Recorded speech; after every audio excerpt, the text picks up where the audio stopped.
నమస్తే. నేను మీ Gopi. Welcome back to our channel. ఈరోజు మనతో వచ్చేసరికి ప్రముఖ నిర్మాత నటికుమార్ గారు మన ముందున్నారు. సార్ నమస్తే సార్. అవసరం. సార్ ఆంధ్రప్రదేశ్‌లో రాజకీయాలు మొత్తం ఒక రసవత్తరంగా అయితే మారిపోతున్నాయి. అదే క్రమంలో కడప నుంచి ఈసారి కాంగ్రెస్ పార్టీ ఎవరైతే నాయకురాలు ఉన్నారో షర్మిల గారు డైరెక్ట్‌గా పోటీ తీస్తున్నారు. అదే క్రమంలో వైఎస్ఆర్‌సీపీ నుంచి సొంత తమ్ముడు అవినాష్ మీద పోటీ చేస్తుంది. అసలు వీళ్ళిద్దరి మధ్య పోరు ఎలా ఉండబోతుంది? ఊరంటే రాజన్న బిడ్డగా ఆమెకు సపోర్ట్ ఉంటుంది. ఆమెకు అన్యాయం జరిగింది కాబట్టి వైఎస్ అవినాష్ రెడ్డి గారి మీద ఆల్రెడీ సిబిఐ కేసు ఉంది, అభియోగం ఉంది, జగన్మోహన్ రెడ్డి గారికి యాంటీ ఉంది. కనుక రాజన్న బిడ్డగా షర్మిలమ్మని నమ్ముతారు. షర్మిలమ్మ ఎంపీగా గెలుస్తుంది అనుకుంటున్నాము. అవినాష్ డౌట్ మరి ఇంకా అవుట్ అని ఏం లేదు. ఆయన ఆల్రెడీ అభియోగం ఆయన నిరూపించుకోగలగాలి. సిబిఐ ఒక కేసు రిజిస్టర్ చేసింది. ఆ సిబిఐ కేసులో తప్ప కాదా అనేది నిరూపించుకోగలగాలి. దాని మీద మొత్తం కడప ప్రజలు ప్రశ్నించుకుంటున్నారు. ఆయన అవినాష్ రెడ్డి గారికి జగన్మోహన్ రెడ్డి ఎందుకు సపోర్ట్ చేస్తున్నాడు? అసలు ఏమీ లేనప్పుడు నా తమ్ముడు మా రాజశేఖర రెడ్డి గారు ఒకటి గుర్తు చేసుకోవాలి. నా తమ్ముడు నిజాయితీపరుడు, నేను సిబిఐ విచారణకు నేను రెడీగా పూర్తిగా సహకరిస్తానని చెప్పాలి. అలా చెప్పట్లేదు ఆయన.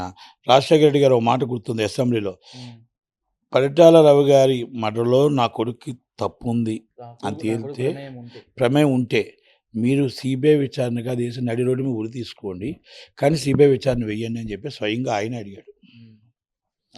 అది ధైర్య సాహసి. కనుక దాన్ని ఆయన కప్పుపుస్తున్నాడు. కాబట్టి ఆయన ఇప్పటికీ ఏం చెప్తే కడప ప్రజలకు తెలుసు అంటున్నాడు. కడప ప్రజలకు అయితే మరి నాకైతే కడప ప్రజలకు తెలుసు అంటే ఏం తెలుసు అర్థం కావట్లేదు. కనుక ఎవరికి తెలిస్తే వాళ్ళకి ఓటేస్తారు. అంటే ఈసారి కడపలో త్రిముఖ పోరు ఉండబోతుందా, లేకపోతే దిమ్ముక పోరు ఉండబోతుందా? ఇద్దరికే పోటీ ఉండొచ్చు. టీడీపీ పోయినట్టేగా. టీడీపీ పోయినట్టనే ఉండదు, కానీ ఎప్పుడు టీడీపీ అక్కడ లేదు.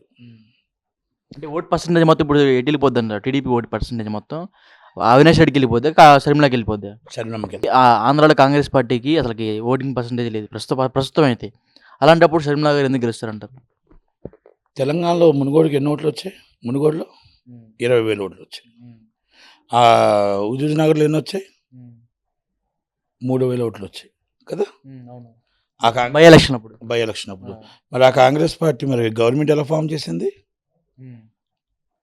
రాజకీయాల్లో 1% ఉన్న ఓట్ బ్యాంకు 45%కి వెళ్ళి ఓట్ బ్యాంక్ గెలిచిన త్రిపురలో 1% ఉన్న ఓట్ బ్యాంకు గ్రేట్, ఒక్క సీటు ఉంటే వాళ్ళు ఈరోజు బీజేపీ పాలిస్తున్నారు.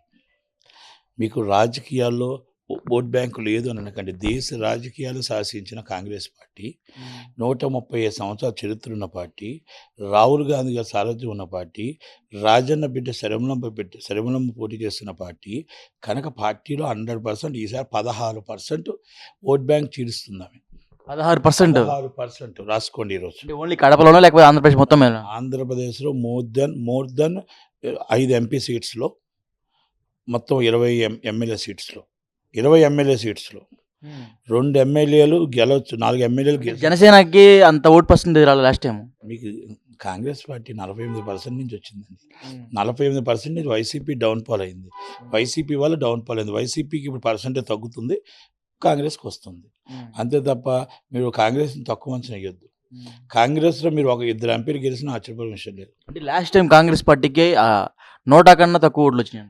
లాస్ట్ టైం వదిలేయండి, ఇప్పుడు చెప్పండి. గత చరిత్ర వద్దు, ఈ చరిత్ర చెప్దాం, అంతే కదా. ఇప్పుడు రేవంత్ రెడ్డి గారు ఎలా సీఎం అయ్యారు అంటే, నేను సీఎం అవుతారని నేను షర్మిల గారు అని చెప్పట్లే. గతం కంటే is a better thing, is BJP కంటే బెటర్ ఉంది లాస్ట్ టైం. ఇప్పుడు బీజేపీ కంటే ఇప్పుడు కూడా బెటర్ వస్తుంది ఓట్లు వస్తుంది. బీజేపీ కంటే బెటర్ వస్తుంది.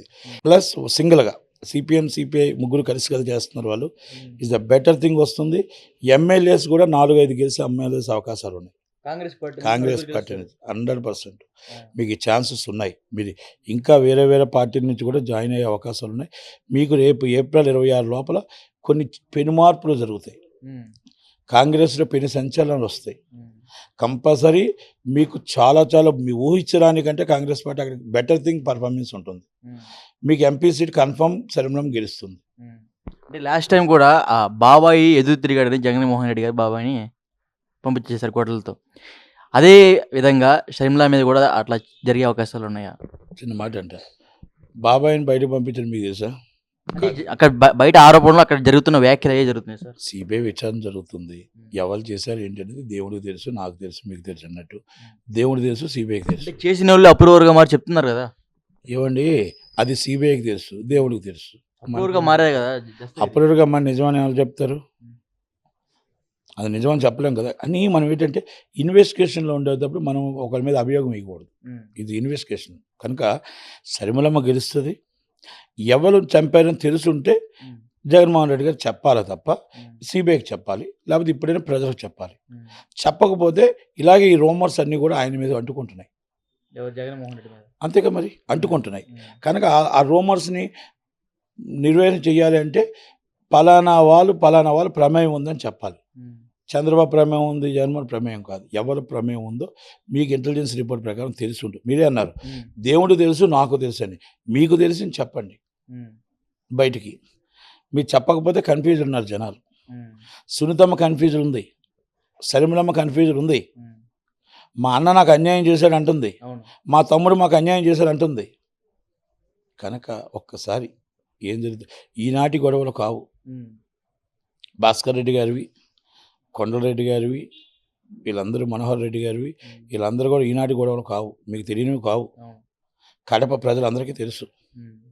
కడప ప్రజలందరికీ తెలుసు. వాళ్ళకి వివేకానంద రెడ్డి గారికి పడతారు. వివేకానంద రెడ్డి గారైనా సోమ్యుడు, వివేకానంద రెడ్డి గారు రాజశేఖర రెడ్డి గారు బంటు, అంటే రాజశేఖర హనుమంతుడు, లక్ష్మణుడు రేఖ తమ్ముడు వేదవాకు. అలాగే భారతి గారు వాళ్ళ నాన్నగారు డిక్టేటర్ గంగిరెడ్డి గారు, బాగా గౌరవం ఆయన అంటే రాజశేఖర రెడ్డి గారికి బాగా. భారతి రెడ్డి గారు ఫాదర్ అంటే బాగా గౌరవం. నాకు అందరితో పరిచయం, అందరితో ఉంది.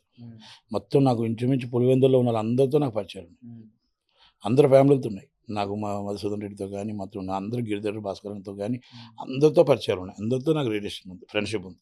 అంటే వైఎస్ఆర్సీపీ అంటే ఆంధ్రాలో ఏమనుకున్నారంటే వైఎస్ఆర్సీపీ అంటే హత్య రాజకీయాలు చేసి బతికేస్తుంది అంటున్నారు. అది మనం అనలేమండి. అలా మనం ఇప్పుడు ఒక అభియోగాలు వైఎస్ఆర్సీపీ ఎమ్మెల్సీ ఎవరైతే ఉన్నారో అనంతబాబు కూడా అప్పట్లో ఒక ఎస్సీ క్యాండిడేట్ చంపేసి ఇంట్లో పడేసి వెళ్ళిపోయాడు. నేను ఒక మాట అంటానండి, ఒకడెవడో తప్పు చేస్తే అన్ని మనం కూడా పార్టీగా రొలిపొద్దు. మన నిజాయితీకి ఒకటే చెప్తున్నాం. సరిమలమ్మకి ఎందుకు ఓటు వేయాలి, అక్కడ వైఎస్ అవినాష్ రెడ్డికి ఎందుకు ఓటు వేయకూడదు, జగన్మోహన్ రెడ్డిని ఎందుకు ఓడించాలి, ఎందుకు గెలిపించకూడదు? హత్య రాజకీయాలని కాదు, ఆయన అడ్డు పెట్టుకొని కొంతమంది రౌడీ రాజకీయం చేస్తున్నారు, ఆయన అడ్డు పెట్టుకొని భూ కబ్జాలు చేస్తున్నారు, ఆయన అడ్డు పెట్టుకొని కొన్ని చాలా అరాచకాలు జరుగుతున్నాయి. కనుక ఇలాంటి రాజ్యం మనకు అవసరమా? మనకు రాజధాని లేని రాష్ట్రం మనకు అవసరమా? రాజధాని కావాలంటే చంద్రబాబు కావాలి, మన రాష్ట్రం అభివృద్ధి కావాలంటే చంద్రబాబు కావాలి, మన రాష్ట్ర ఉద్యోగాలు కావాలంటే చంద్రబాబు కావాలి, మనకి ఏవైనా సరే పరిశ్రమలు రావాలంటే చంద్రబాబు కావాలి, మనం మొత్తం టోటల్గా పరిశ్రమలన్నీ కూడా మన పరిశ్రమలు కానీ సినిమా ఫీల్డ్ కానీ ఇండస్ట్రీకి రావాలంటే చంద్రబాబు రావాలి. ఎందుకంటే ఈ 5 సంవత్సరాల నుంచి ఆయన ఫెయిల్ అయ్యాడు కాబట్టి పోలవరం కట్టాలంటే చంద్రబాబు రావాలి. ఫెయిల్ కాలేదు సార్, జాబ్ చాలా ఇచ్చాడు, వాలంటీర్ ఇచ్చాడు, అన్ని జాబులే కదా. వాలంటీర్ జాబ్స్ ఇచ్చారు, సచివాలయం జాబ్స్ ఇచ్చారు, అన్ని జాబులే కదా. ఏది వాలంటీర్ జాబ్ అవన్నీ జాబులే, బాగానే చెప్పారు. అంటే మినిమం మన కుటుంబంకి ఎంత అవుతుంది ఖర్చు, మన కుటుంబానికి ఎంత అవుతుంది? జాబ్ చేసే వాళ్ళకి తెలియదు అంటారా? మాత్రం జాబ్ చేసే వాళ్ళకి మినిమం టు మినిమం 15,000 స్కాలర్షిప్ ఉండాలి. 15,000 అంటే అదే జాబ్ చేసే వాళ్ళకి తెలియదు అంటారా? జాబ్ తెలియ వాళ్ళకి చేయకపోతే పరిస్థితులు బాగులేక ఆ డబ్బులైనా వస్తే మనకు పర్మిట్ అవుద్ది.